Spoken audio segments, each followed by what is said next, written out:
दोस्तों पहले यहाँ देख लीजिए, ये बन रहा है ठेली का फ्रेम। करंट बढ़ाऊंगा।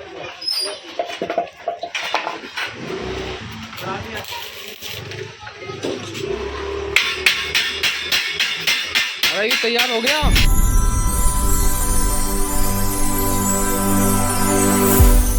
दोस्तों मैं आ चुका हूँ एक नई वीडियो के साथ। ठीक है, आज मैं आपको दिखाने जा रहा हूँ एक फास्ट फूड का ठेला। ठीक है ना, तो वीडियो में बने रहे, वीडियो एंड तक जरूर देखना। ठीक है, चलिए वीडियो स्टार्ट करते हैं।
खत्म। वीडियो अच्छी लगी तो वीडियो को लाइक करना, शेयर करना, कमेंट करना और चैनल पर नए चैनल को सब्सक्राइब जरूर कर लेना भाई।